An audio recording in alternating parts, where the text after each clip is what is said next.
ብዙ ጊዜ ቀረጻ ስናካሂድ የካሜራችንን ስክሪን ወይም ደግሞ የሞኒተራችንን ስክሪን እየተመለከትን ኤክስፖዠር ስናስተካክል እንሸወዳለን። ምክንያቱም የስክሪኑ ብራይትነስ እንደየአካባቢ ብርሃን ለአይናችን እይታ ስለሚቀያየር በቀላሉ ሊያታልለን ይችላል። ለዚህም ነው ፕሮፌሽናል ፊልም ሰሪዎች ኤክስፖዠር ሜትር ወይም ደግሞ ላይት ሜትር የሚጠቀሙት። ሁለት አይነት ኤክስፖዠር ሜትር እናገኛለን። ኢንሲደንት እና ሪፍሌክቲቭ በመባል ይታወቃሉ።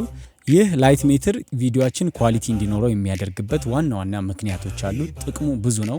ለዛሬ ግን ሶስቱን እንመልከት። አንደኛው ትክክለኛ የብርሃን መጠን ወይም ደግሞ ፕሪሳይዝ ኤክስፖዠር ሜዠርመንት ነው።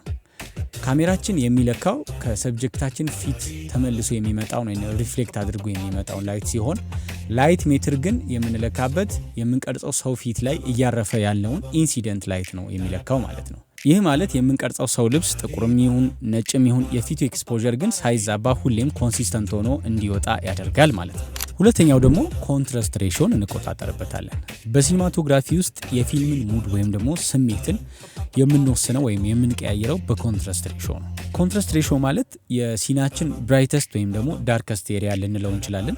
ለምሳሌ ሰብጀክታችን ላይ ያበራ ነው ኪ ላይት እና ፊል ላይት ቢኖር በሁለቱ መካከል ያለውን የብርሃን መጠን ልዩነት በዚህ ላይት ሜትር በመጠቀም የሁለቱንም ብርሃን በመለካት ልዩነታቸውን በማስተካከል የፈለግነውን ኮንትራስት ሬሾ ማግኘት እንችላለን ማለት ነው። ሶስተኛው ደግሞ ላይት ሜትርን በመጠቀም ኤክስፖዠር ኮንቲኒቲ እናስተካክላለን። ይህ በከለር ግሬዲንግ ጊዜ በጣም ላይፍ ሴቨር የሆነ ነገር ነው። አንድን ሲን በተለያየ ሰዓት፣ በተለያየ የአየር ሰዓት ሁኔታ፣ በተለያዩ ቀናት ስንቀርጽ የብርሃን መጠን መለዋወጡ አይቀርም። በላይት ሜትር ግን የብርሃኑ መጠን ለክስ ወይም ደግሞ ፉት ካንድል በትክክል በመመዝገብ በእያንዳንዱ ሾት መካከል ተመሳሳይ የሆነ ኤክስፖዠር ኮንቲኒቲ እንዲኖር ማድረግ እንችላለን። ላይት ሜትር ከዚህም ውጪ በጣም ብዙ ጥቅሞች አሉት። ለዛሬ ግን ይሄን ተመልክተናል።